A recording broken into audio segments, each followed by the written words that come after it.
Eastern standpoint, Tom, it really wasn't much of a season. Here you had a team with an 8-7-1 record in first place, battling a team with 8-8 in second place for the right to go on to meet a team that was vastly superior, the Edmonton Eskimos. Not a vintage year in '80 in the CFL East, but I think that year led to the improvements, the signings you're seeing this time around. And do you feel that the signings of some of the big names like Ferragamo, White Shoes, Johnson, and other people are going to help the East become more competitive with the West? Yeah, it gave them, you know, a chance to be more offensive-minded, which they had to be. The East really was playing very defensive football through '80 and '79 as well, but '80 it reached an all-time low. Now the emphasis on a big-name quarterback, running back, Overstreet from Miami Dolphin draft choice. Some good people around this league now in the East will, I think, highlight the play there. Pat, in the Western Division, of course, you have Edmonton, but you also have some other pretty good football teams with some pretty good football players. Saskatchewan really the only weak link in that division. Yeah, and I'm not sure that Saskatchewan is necessarily a weak link in 1981, but let me say something. It was imperative that the Eastern Conference improve because the CFL has gone to a complete interlocking schedule this year, which means that the East has to play the Western teams on 2 occasions, not just the hit and miss that it was last year. So the East has to be much better if there's going to be balance between those 2 conferences, and believe me, there will be balance, as Don has suggested. But let's talk about the Western Conference because they are the dominating factor in the league. The Edmonton Eskimos are as good a football team and as sound an operation as any in any league where the game of football is played. And I include the National Football League, and I'll tell you, when you talk about the Edmonton Eskimos, you're talking about an organization like the Dallas Cowboys. Sound right throughout the entire thing, super coaching staff, great scouting, and just very good management. But the Winnipeg Blue Bombers, who surprised a lot of people last year because of the outstanding quarterbacking of Dieter Brock, who went on to win the Shenley Award as the top player in the CFL, really did a number. Brock was outstanding last year. I personally don't believe he can repeat as effectively as he did in 1980, but let's give him his marks for doing it last year. Well, speaking of Winnipeg and Edmonton, of course, they met for the Western Conference Championship and the right to go on to meet Hamilton in the Grey Cup. Let's take a look at that Western final now. The highlights from Edmonton, Alberta, Canada, as the homestanding Eskimos took on Dieter Brock and the Winnipeg Blue Bombers. Bombers coming in, Pat, 10-6, Edmonton 13-3. Well, I was there that day, and it was an outstanding autumn afternoon in late November, and the Winnipeg Blue Bombers came in and tried to surprise some people. Well, as a matter of fact, the people they surprised were the Edmonton Eskimos. Watch Brock now. Throws complete to Joe Poplowski, a Canadian boy, an outstanding receiver who 2 years ago suffered a broken leg and missed most of the season. But Brock had a great year. And this is the kind of thing that he did all season long. Touchdown to Rick House in the end zone, and believe me, those Eskimos were very concerned. They knew the explosive ability. Dave Cutler tried to narrow the gap with a field goal, but it went wide, and now you see the rouge, the single point, as it was conceded. I'll tell you, the Eskimos thought they were going to get off lucky here, not to be. Look at it, picked off by Reggie Pearson, and he goes all the way for the major score, and I'll tell you, 43,000 people are sitting at Commonwealth Stadium at Edmonton saying, what's going on? Warren Moon said, well, I'll show you what's going on. We've got the best offense in the league, and just give me a few minutes and we'll get it together. Watch, Brian Fryer down to the 1-yard line, and when Edmonton gets that close, there is no way you're going to stop them. This is Jim Germany, an outstanding running back, does his job, gets his 1,000 yards year in and year out, and he really is the primary running threat that the Eskimos have. But Warren Moon from the University of Washington, what a football player. He's a pretty good one, too. Bad either. Yeah. Neil Lumsden, he's another Canadian boy, a power back that should never have been able to get away from the Eastern Conference as he did. Moon, right on the money. How do you like that one, too? Tommy Scott, what an afternoon he had then and also the next week in the Grey Cup. Moon one more time. This is Stu Lang, a Canadian boy, in for the touchdown, and the Eskimos are on the way back. But I'll tell you, the Blue Bombers aren't going to fold. They worked too hard to get where they did this afternoon, except maybe, well, Warren Moon can always supply a lot of answers, except this time he did not. Vince Faison steps in front of the intended receiver. We get a face mask call, and lo and behold, the Blue Bombers are knocking on the door one more time. Couple of unsuccessful attempts. Brock says, I'll keep it myself, goes in for the major score, and the Eskimos are truly concerned at this point. Dave Cutler doesn't miss very often, and I'll tell you, he did not miss on this occasion. 3 points, but the Blue Bombers are still out in front. He broke Blanda's record last year. Well, I'll tell you, the guy's an outstanding field goal kicker. This guy's an outstanding quarterback. Warren Moon, wide open in the middle, was Neil Lumsden. Runs over people. The punishing tough to runner. bring down, absolutely. Big fella. Sets up this strike to Stu Lang. Moon to Stu Lang to the 2-yard line. And as I say, Edmonton just does not foul up in tight. This is Lumsden for the major score. And the Edmonton faithful, of course, know now that their team is well on the way towards another Grey Cup title. They had won 2 straight before the 1980 season, and they win the game over Winnipeg. Now, in the East, Don, Montreal-Hamilton, a game of missed opportunities, and you might think so with those records. Well, wasted opportunities, Tom, really, for the Alouettes in the opening half. Now, they're the visiting team. They chose to accept the opening kickoff, and a good back with the name of Skip Walker put Montreal into tremendous shape here right off the start. Number 32, Walker, weaving through people, getting it down for Montreal's quarterback, Jerry Detilio, to set something up. But you see Hamilton, always tough defensively at home. Detilio not having a very sharp day throwing the ball. Time and time again had plays like this broken up by the Hamilton defenders. Jerry Anderson there as he went for Peter Della Riva. So, field goal time. Had to settle for 3 if they could. And here is rookie Jerry McGrath. He cranks it wide, and once again an example of a single point. Now this man must run the ball out, or as he does, concede the 1 point. So it was 1-0 for Montreal there. Detilio again missing. For Nicaragua, his good tight end. And Mr. McGrath again. This time he hits it. It's 4-0 now Montreal in the first quarter of the Eastern Final. But this typified the entire Eastern Conference season. It was field goal after field goal after field goal. Now here we see Marler, Dave Marler out of Mississippi State running the Hamilton attack. He inherited the quarterbacking job last year. Will give way to Tom Clements back from the NFL this year. A good young prospect. Has it almost picked off there by the Montreal secondary. That brings on Bernie Ruoff. Ruoff for a field goal. Both these teams struggling offensively. Much of the play in midfield. When they're getting close, this is all they can do in a scoring sense. So Hamilton's on the board there. That makes the score 4-3. Now, with Hamilton with the ball, Marler in the shotgun formation has it picked off. Woodrow Wilson picks it off for the Alouettes once again now in the second quarter, down to the 30-yard line. Great position for Jerry Detilio on the offense. However, more Montreal frustration mounting. Fred Biletnikoff can't hang on. Boy, with that stickum he wears, or did wear, if he can't catch it, nobody can this day. Once again, roll action from Jerry Detilio, and he'll go with the ball this time. And he gets the first down to keep it going for the Alouettes inside the 20, draws the flag, now down to the 10-yard line. Sends David Green ahead of him into the end zone. Biletnikoff cannot hang on to that one either. Good defensive work by Hamilton. Here's the charge. Detilio down on a pile. Another Montreal touchdown scoring drive denied by the Hamilton defenders. The field goal attempt by McGrath. It is good. So Montreal struggling in that first half, ahead 7-3. Talk about defense for the Alouettes. Number 45, he'll come in from the left of your screen here. Tom Cousineau to break up that pass near the goal line. A fine middle linebacker. So Mr. Ruoff hits another field goal. Another field goal. 7-6 Montreal after all that offense. That was the score in the first half. Just 13 points between them in the Eastern Final. All right, and the second half starts almost the same way, Tom. Look at Montreal how deep they are. 25-yard line. Detilio taken down and has to give it up right there. There's a short pass that works out to Skip Walker. Montreal not getting all the yardage they required, so another field goal. McGrath, 27 yards. It is 10-6. We got accustomed to seeing field goals that big. Looks like the old NFL with all the field goals. Here's a break for Montreal. Block kick, partially blocked.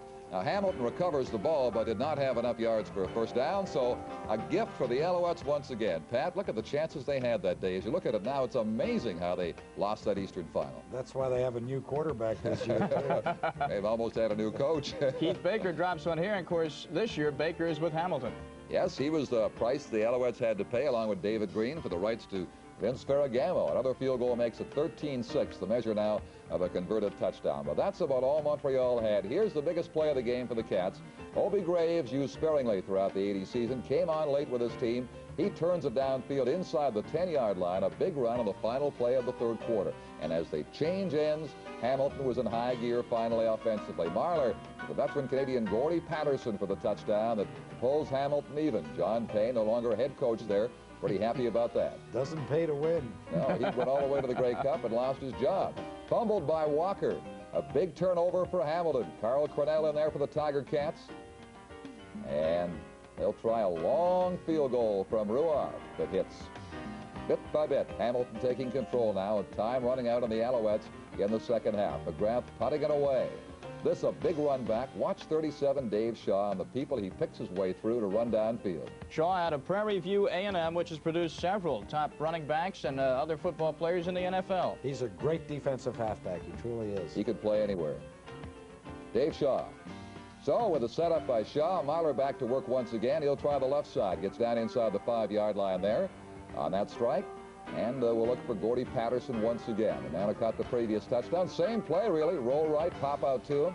Patterson for the touchdown that put it all away. Hamilton defeating Montreal and advancing against Edmonton in the Grey Cup game. Final score in that one was 24-13, and of course the Grey Cup was held in Toronto's Exhibition Stadium. The Tiger Cats, huge underdogs, November 23rd of last year against the Edmonton Eskimos. Both you gentlemen worked that game. I believe, Pat, you did the first half of that game. Let's see how it unfolded. Well, Edmonton didn't really get untracked in the first few minutes of that ball game, as you saw Warren Moon throw a little high over his intended receiver. He comes back to the end zone this time with no more success than he had on the first down. Watch as he looks for Tom Scott, I believe, in the end zone this time. Tommy goes down, the ball is over everybody's head, and that brings Dave Cutler onto the field. Now, as you mentioned, Tom, the Eskimos were prohibitive favorites. I mean, they were supposed to blow Hamilton off the field. After that field goal, they lead 3-0. But the Ticats don't want to lay down and play dead, so let's watch and see what happens. Danny Buggs on a long reception from Warren Moon. And Buggs gets it down to the 1-yard line. The former Washington Redskins set up the touchdown by Jim Germany. So the Eskimos are out in front, but Bernie Ruoff's back. This is Hamilton's favorite play from the Eastern Conference of 1980, and Ruoff is good. So they narrow the lead, and once again, Ruoff comes back to make it a 10-6 ball game. Now, it's hard to realize, Tom. I was going to say it was 10-6 right, with about 4 minutes to go in the first half, and then it all turned around. The floodgates open. Yeah, right about here. And Warren Moon will run now. He sees his receivers covered, and of course this man has some speed from the University of Washington. Led him to a Rose Bowl victory not too long ago. Gets deep inside Hamilton territory. He's quickly establishing himself as the best quarterback in the league, but he's been brought along nice and slowly. That's why he's been so effective. This is Tom Scott, and Scott on this day will score 3 touchdowns. That was not one of them, but look at the job that Warren Moon does here. And you wonder why he didn't throw the ball. We're going to show you after this play why he decided to keep it. Take a look at some of the action as it goes on deep downfield. Stu Lang here. See you later. Meets Harold Woods, and Harold says, "How do you do, Stuart?" And that's the end of Lang for that particular play. Jim Germany once again will finish off this Edmonton drive. Well, as a matter of fact, he faked to Germany, and then Moon pulled it back, as he did so often at the University of Washington, and was able to get outside, bring it down to the 1-yard line where, well, as a matter of fact, they gave him the touchdown, I think, because they were going to until Germany decided, wait a sec, I want to be able to carry the ball the next play, and he did. 17-6 at this point. Here's Warren Moon again. See, you've got to be able to do this in the CFL. You're not supposed to fumble, but you've got to be able to scramble when everything else breaks down. All right, Marler trying to strike now after that break, but he'll have his first pass intercepted by Joe Holloman deep in Edmonton territory, and that was one of the biggest plays of the first half. Now Moon hits Brian Kelly for a 75-yard touchdown shortly after that interception, and all of a sudden it's 24-6 with still 2:14 left in the half. And that really was the ball game at that stage. Watch this play, pulling away. This is a great misdirection play. Just watch. Instead of snapping the ball back to the punter, they direct snap it to the fullback, Neil Lumsden. Dan Kepley throwing the blocks for him, wide open down to the 15-yard line. This is the play we should take a look at one more time. We'll circle the fullback. It's just a straight punt formation. The indirect snap goes to the middle, to him. open up there. Yeah, look at Kepley. Number 42 leading.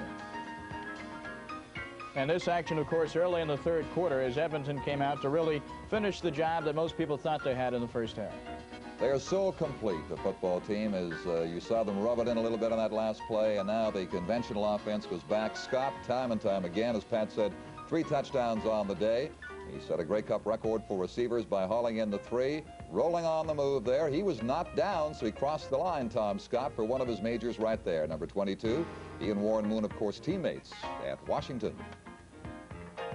Now, when it's bad, it gets very bad. Marler stripped of the ball down there. Another turnover for the Eskimos inside the 3-yard line. All they get there, though, is the field goal by David Cutler as they add 3 more points to their lead. Warren Moon now continuing on the offense, and again he has a wide open receiver. That's Fryer. Brian Fryer is a Canadian boy who went to the camp of the Washington Redskins and was actually taxied one season before coming back to Edmonton. And Moon again. Protection. Yeah, look at all that time. Pitch and catch, pitch and catch. That was the story of the second half. Harold Woods, however, on that play.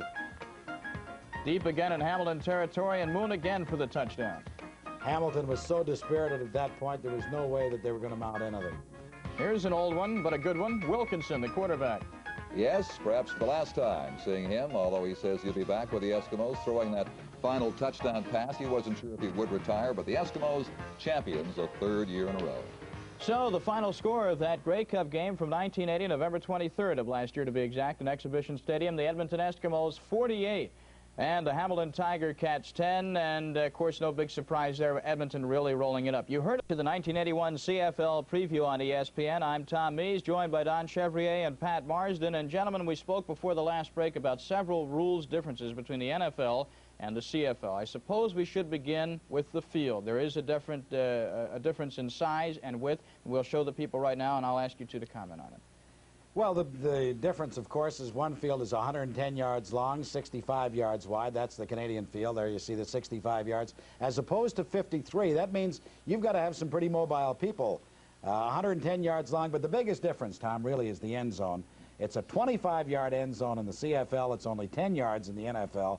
And I'll tell you, quarterbacks love that CFL end zone because you can do anything you want, run any pass pattern you want. It's 25 deep by 65 wide. Yeah. That's big. So, Don, if I have first and goal on the 5, I have a lot of options as a quarterback. Absolutely, and a lot of room to work back there, too. You've got your whole playbook is what you've got. But you've only got 2 working downs, depending on where you are, close in, to get that ball over. 3 if you have to, whereas if you had to go to 4, you could grind it out in the NFL. So fewer downs, but more room in which to work. Okay, what about the rouge point? We heard that a couple of times in the highlights, and a lot of people around the United States asked me last year, well, we understand everything, but how in the hell do they get 1 point now and then? It's not something ladies use, although some do. And actually, the term rouge goes way back. It's really referred to as the single point now. The rouge, I really don't hear used that often. I hear it when I come to the States. That's right. That's right. Single point, which can be picked up in a number of ways, can be punted in. If the man doesn't return the ball, it's a single point. You can punt right out of the end zone for 1, or in a field goal. This is somewhat a contentious issue, too. If you're wide, you could get a single point that way if they don't bring it back out. Now, you said something that confused me. Punt out of the end zone. Explain that. You can, as a matter of fact, punt the ball out of the end zone in a tight situation. Right. Say the game is tied at 21. All right. Last play of the game. I punted into your end zone. You're standing back there. You can kick it right back out again. Because if I down it, I can give you a point. That's right. And conversely, I could also pick it up if I can get to it and punt it right back in one more time. This has happened in championship games at a tie situation. What does a play-by-play man do? Well, no, we're familiar with it. It's the American coaches that aren't. I'll never forget John Rauch, who had coached Oakland to a Super Bowl, came to Toronto as the head coach of the Argonauts in one game in Winnipeg with the score tied, just as Don had mentioned. The ball was kicked into the Toronto end zone. They kicked it back out. Winnipeg recovered it again and kicked it back in, and Toronto ended up losing the game. And I saw John in the lobby of the hotel after. He says, I'll be damned, I never saw anything like that in my lifetime. Well, also to complicate it further is the fact that you must give 5 yards to the receiver. Right. So with all the scrambling around, people seldom do in that situation. So on the first or second or third exchange, somebody gets called for a no yards penalty, and that's it. But it can really be a decisive and exciting way to end a game. I just want to make this point because it's very important to the American viewer. There is no such thing as a free catch. In other words, if you're fielding a punt, you must catch the ball and return it.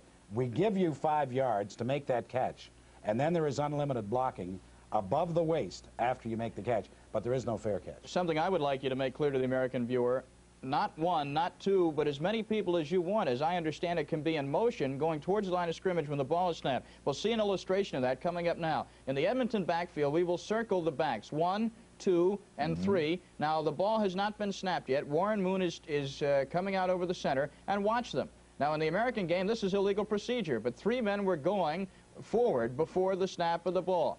Gentlemen, why is that allowed, and what is the reasoning behind it? Well, it's to open up the offense. Canadian football is a very offense-oriented game. In order for you to play defense in the CFL, you've got to be extremely mobile because of what you've just seen, the motion in the backfield, because of the wider field, and because, generally speaking, the people who are playing offense in Canada are smaller, faster people in the NFL. Don, what about the defensive scheme of things? This has to put a lot of pressure on your defensive linebackers and defensive backs. Yeah, you got a 12th man, of course, both ways, and that extra man usually is a deep back who has to cover these situations, but it does keep them scrambling when they all start moving like that. That's one concern I have about Ferragamo, is the kind of motion that comes into play in the CFL and the fact that he's not accustomed to it. We can talk about that later on, but he will have to move, I think, as he will find everybody else will be moving this year. Very quickly, Don, we have 12 men on each side, as you just mentioned. Is that a big factor in Canadian football vis-a-vis American football? If used properly, it is. Now, again, many coaches don't know how to handle that 12th man. He's the extra wide receiver in the CFL, and sometimes coaches have been known to leave him out there all day. What they do is they really play 11-man football. That's right. No, they'll just put the flag around so wide, example, and they'll just have to isolate a defensive back on them, so really what you're playing is 11-man football. But if you understand the Canadian game, and the successful coaches in the league who do, utilize that 12th guy. Well, for years in the Canadian Football League, it has been said that the Eastern Division is a poor sister to the West. The West is really where all the powerhouses are. That was much the case last year. Only one team had a winning record in the Eastern Division. We'll talk about whether the Eastern Division can bounce back this year in 1981 and present a serious challenge to the Edmonton Eskimos in the '81 Grey Cup game when the CFL Preview on ESPN continues in just a moment.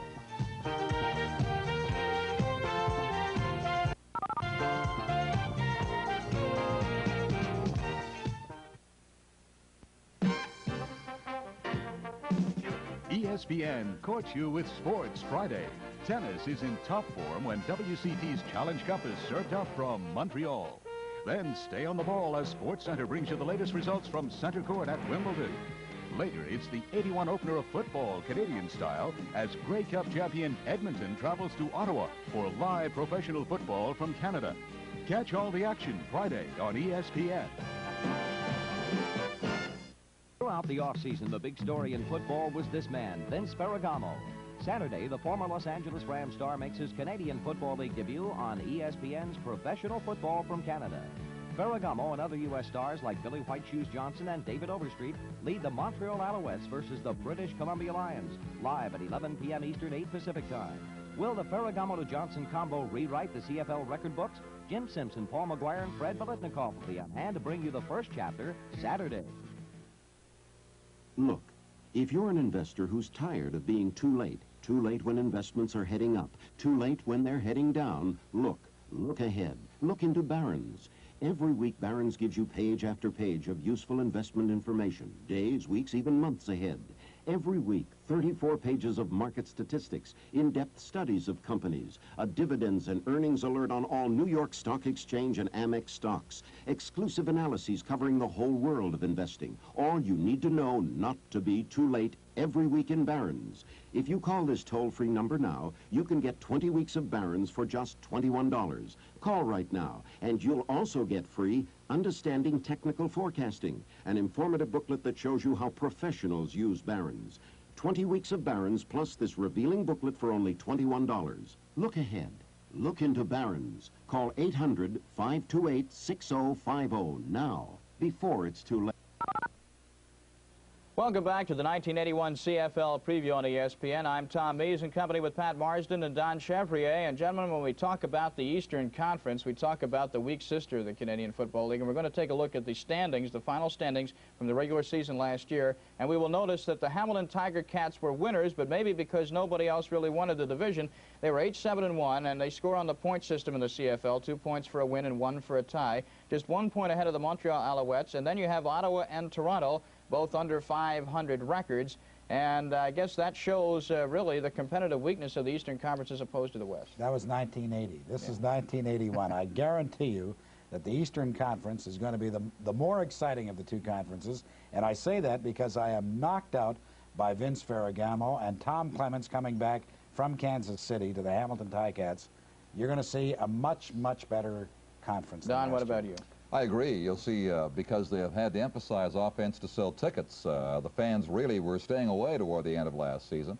And now with all the names there, they know that, well, not only to draw people, but to have a chance of beating Edmonton or top Western teams, it has to be an offensive shootout, and that's exactly what's going to happen. I'd say you'll have more high-scoring games this year, Pat, than I can recall for many years. I agree with you. I think it's going to be, without doubt, the highest scoring in the history of the league, and the CFL, for their history, have always outscored the National Football League. And after all, isn't this what really the fans like to see, scoring? And we're going to see a lot of it this season if form holds up. Now, you would think with signing names like Vince Ferragamo and Billy White Shoes Johnson and James Scott, even though he isn't there yet, along with the #1 draft choice of the Miami Dolphins, David Overstreet, that there would be a lot of pressure on the Montreal Alouette coaching staff headed by Joe Scannella to produce a winner right now. I posed that question to Coach Scannella recently up in Montreal, and he admitted there is a lot of pressure on him.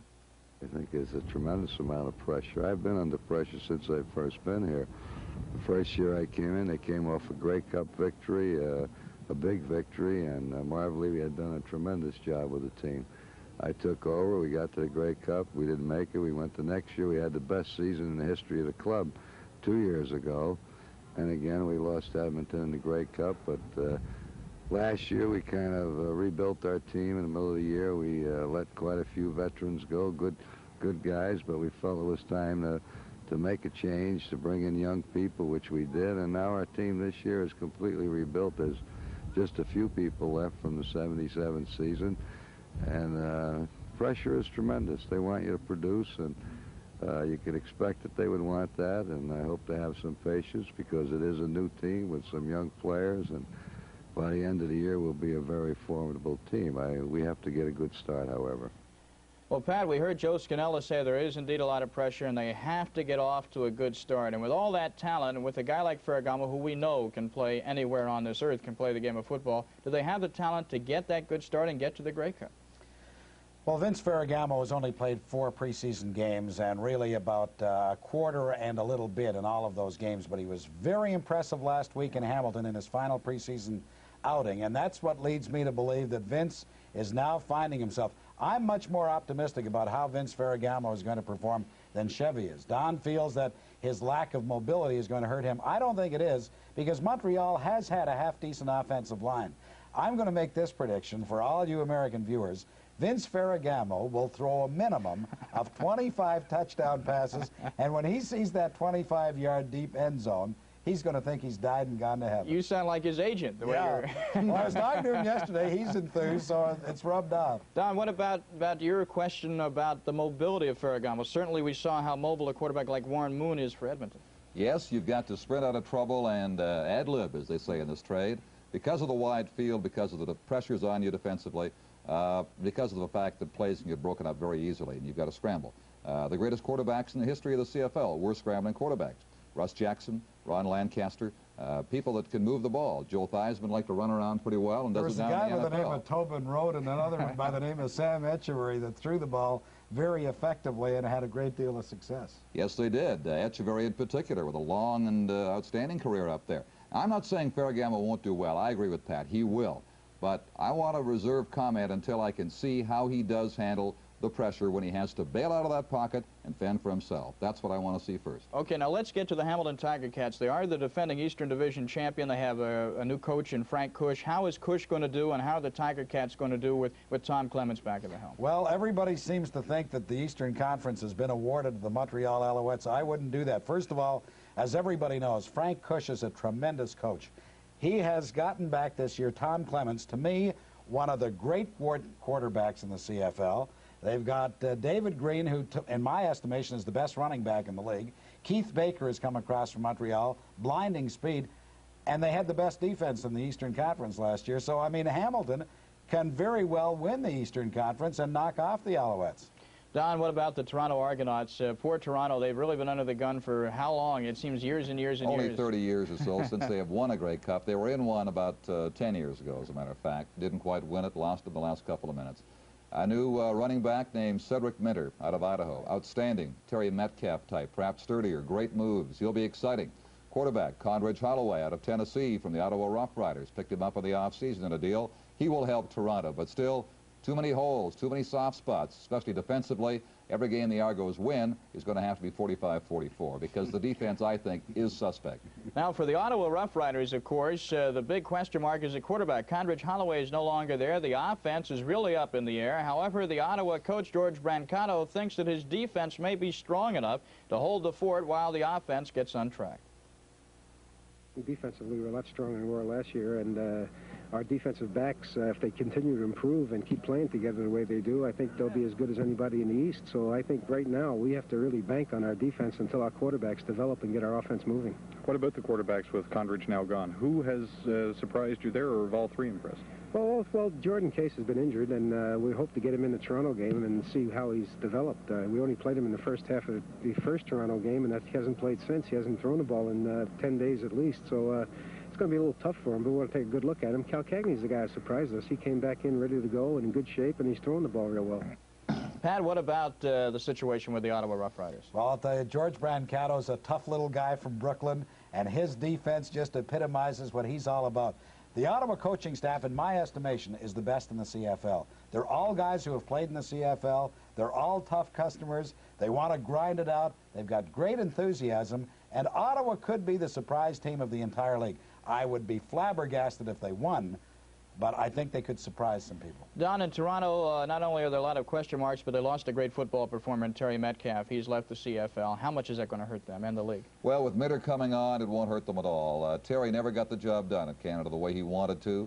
The moves were still there. Frankly, the offensive line wasn't there for him, and he, believe me, gave it 100%. A guy couldn't try harder than Terry Metcalf did. He just didn't gain the yardage, so we wish him well in the NFL. But Mitter is a young Metcalf. He'll be exciting. What about the CFL's Western Conference? Is it Edmonton all by themselves, or are there pretenders to the throne? We'll take a look at the CFL's Western Division when the 1981 CFL Preview resumes in just a moment.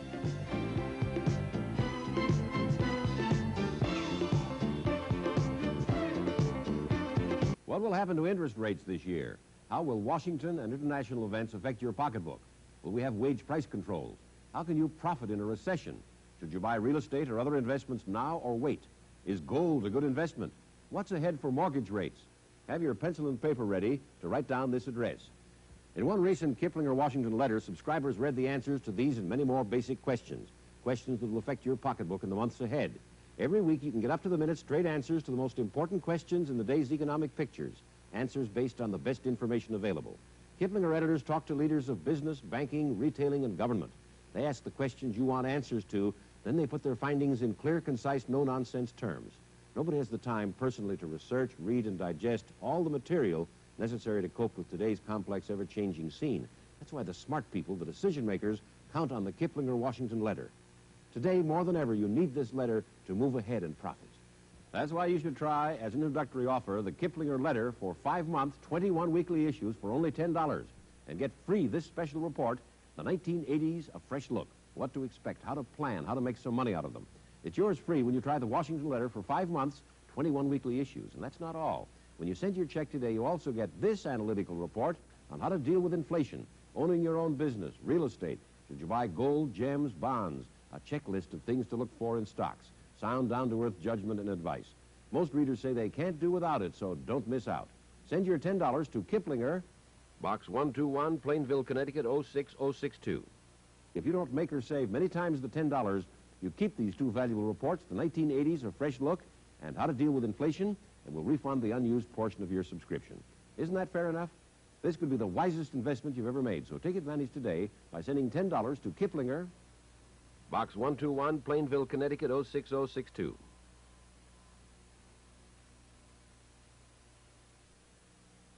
Welcome back to ESPN's 1981 CFL Preview. We're less than 24 hours away from kickoff now of a brand new Canadian Football League season right here on ESPN. I'm Tom Mees with Pat Marsden and Don Chevrier. And gentlemen, I guess if there was one word to describe not only the CFL West but the entire CFL last year, it would have to be Edmonton, the Eskimos.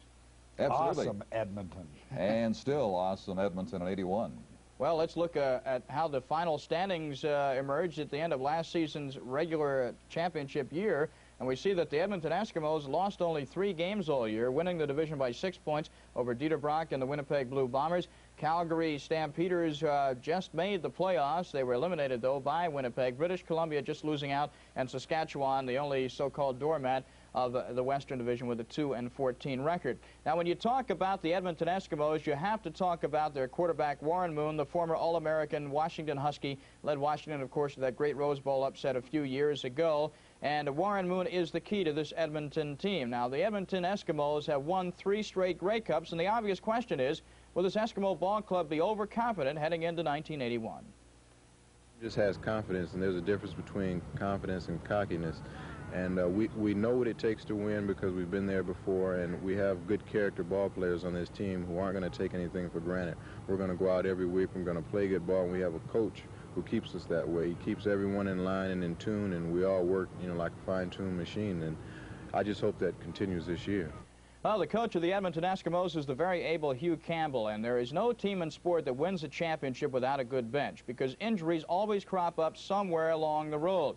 And the question we posed to Eskimo coach Hugh Campbell was, if there are some key injuries, can the Eskimos still get in there, win the Western Conference, and go on to another Grey Cup? Some injuries that a lot of teams couldn't have survived. I think that's one of the things I'm most proud of about this football club.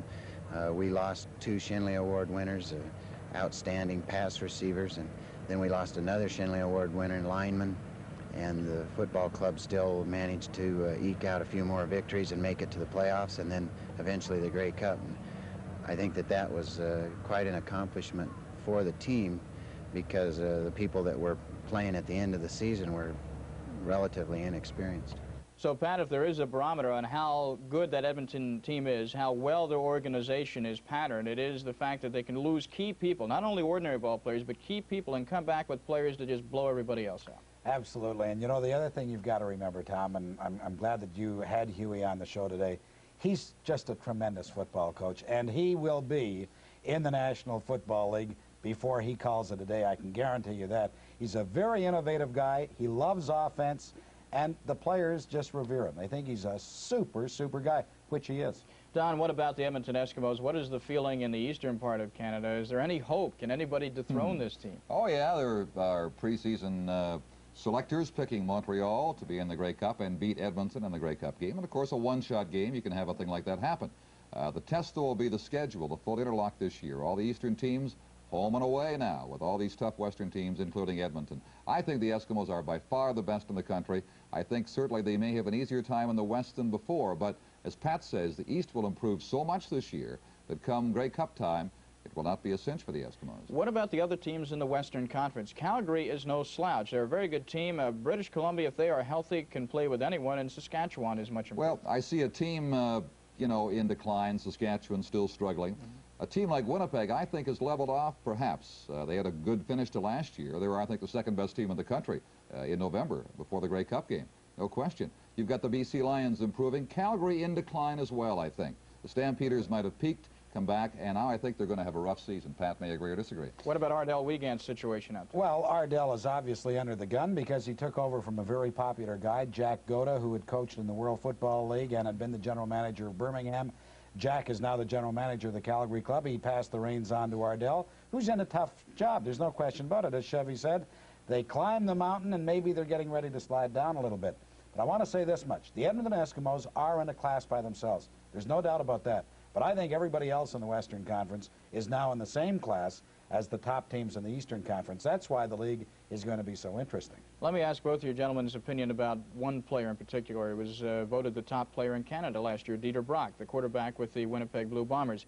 Went to a small college here in the United States, Jacksonville, state of Alabama, known as the Mad Bomber, sort of like the Darryl LaMonica, if you will, the CFL. Is he that good? Is he on the decline, or is he going to get better? He's got a great arm. I can't, unless the man simply comes up flat this year, and I can't imagine that happening. He's got all the skills to keep Winnipeg moving, and like Edmonton, they base their offense largely around the pass, and both have good arms. Moon for the Eskimos and Brock equally fine as a thrower for Winnipeg. Well, Brock's the kind of guy that could throw a football through a car wash and the ball wouldn't be wet when That's it came right. out. I mean, he really zings it. The negative comment about Dieter has always been that he'd rather throw the ball, whether it was second in inches to go or regardless, and it would always be an 80-yard pass. he seems to have leveled off a little bit and has more control of his emotions. In the NFL, we hear of the throw-in Samoan, Jack Thompson with Cincinnati. We have another Samoan quarterback with the BC Lions, Joe Palpal. What a name. Well, Joe has got a great name, and he's a pretty good quarterback. Unfortunately, they can't keep him together. He was injured on 2 separate occasions last year, missed a total of 10 games. I mean, you cannot have your starting quarterback go down like that. BC, I'll tell you, if there's a real surprising team in the CFL this year, it may well be the British Columbia Lions. And I'll go out and make another prediction for you. The Lions, at some game this year, will beat the Edmonton Eskimos. I don't know when it's going to happen, whether it'll be in a playoff game or regular season. They will beat Edmonton because they have the potential to be an outstanding football club. A word about the Saskatchewan Roughriders in Regina. Is there any hope for a 500 season maybe this year? No. I don't think so. They were 2-14 last year. They may win 6 games this year, but I'm afraid it'll take more time. Last place is still theirs. All right. Well, apparently there is hope for the future in Regina, but not exactly at the present. There are many, many issues concerning Canadian football play that we have yet to touch on. The CFL has made more preseason news this year in the United States than it has in many, many years. A lot of personalities to deal with. We'll be back to kick it around a little bit more on the 1981 CFL Preview in just a moment.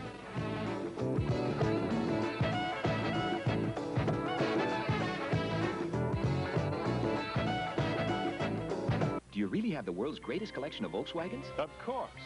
Right here. That's one Jetta. Where's the collection? Jetta is a collection. It handles like a Scirocco. Uh-huh. It's roomy like a Dasher. Yeah? It gets terrific mileage like a Rabbit. And of course it has fuel injection and front-wheel drive. Jetta even has a huge trunk. I'm surprised no one came out with a car like Jetta before Volkswagen. Really? I'm not. All our best ideas in one car. Jetta. You're on the right track for exciting Auto Racing 81 Wednesdays on ESPN. Join Bob Jenkins and Larry Newbert for USAC Sprint and Midget competition, as well as NASCAR, IMSA, and dirt races. Auto Racing 81 is bigger and better than ever, and it's right here each Wednesday on ESPN. ESPN is your ticket to total sports. Saturday, international diving takes the plunge with the U.S. versus the People's Republic of China. ESPN's July calendar is headlined by professional football from Canada, Davis Cup tennis, and AAA baseball during the strike. Former Ram Vince Ferragamo and his Montreal teammates signal a second big season of CFL action.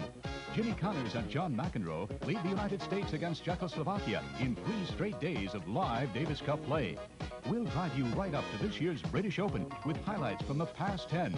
There's 4 more live NASL games and the British Soccer Championships. There's Grand Prix racing from Spain and South Africa, the WCT Challenge from Montreal, U.S. versus People's Republic of China diving, and a new CFL Weekly highlight show. You'll see boxing's USA Junior Olympic and Western Amateur Championships, women's softball, and kart auto racing. July means ESPN favorites, top-ranked boxing, Sports Talk, Auto Racing 81, NASL Weekly, PBA bowling, Australian rules football, PKA karate, and of course, Sports Center. July is another hot month of sports on ESPN.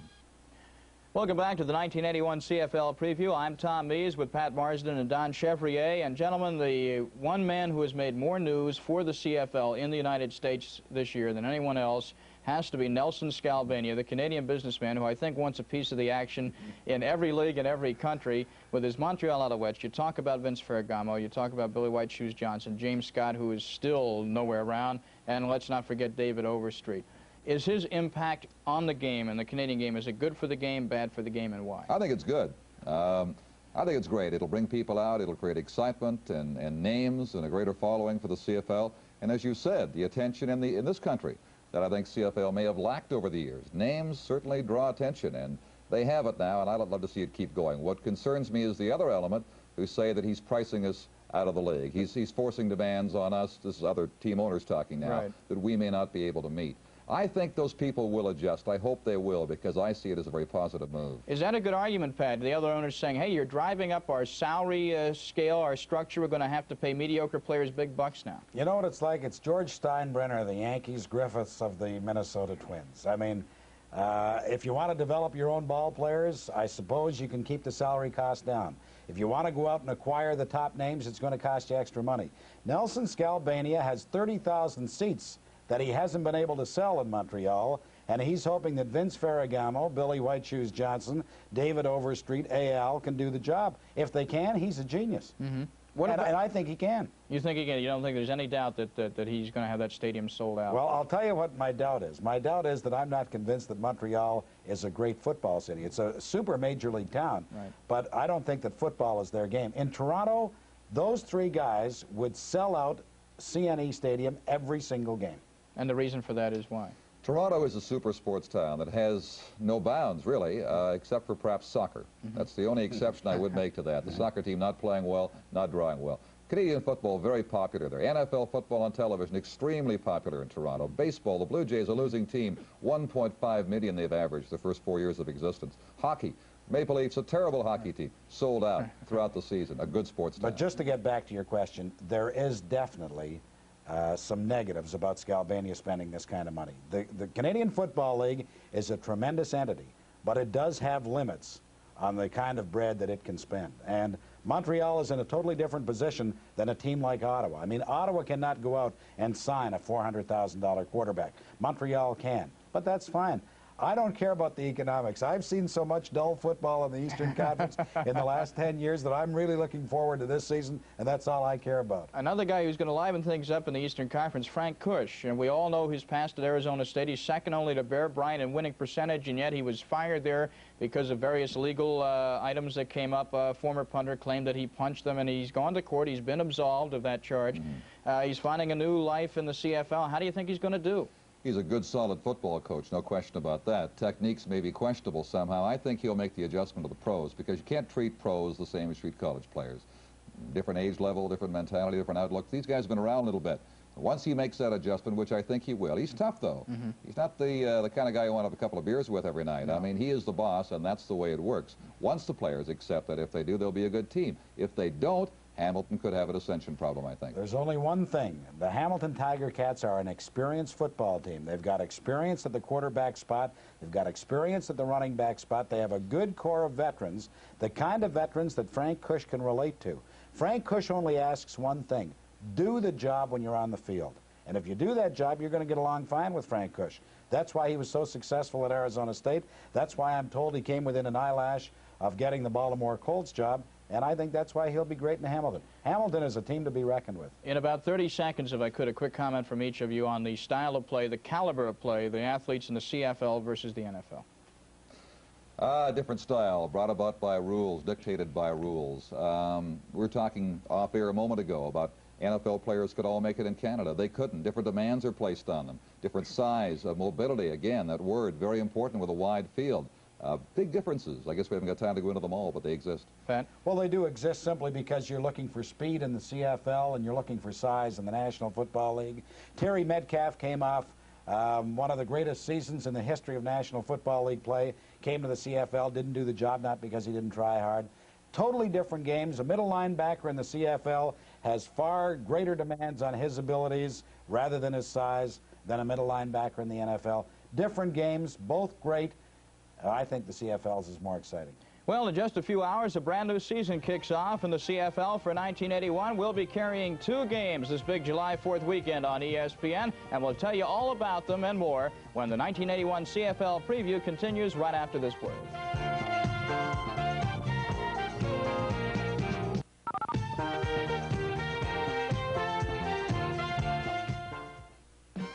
ESPN colors its sports red, white, and blue Saturday. The nation's capital is the scene of Johan Cruyff's return to the NASL starting lineup when the Diplomats host Seattle live. After SportsCenter, it's the national pastime on Independence Day as Evansville meets Indianapolis in AAA baseball. Then American exports Vince Ferragamo and White Shoes Johnson make their CFL regular season debut when Montreal visits British Columbia. Celebrate over 8 straight hours of live sports July 4th on ESPN.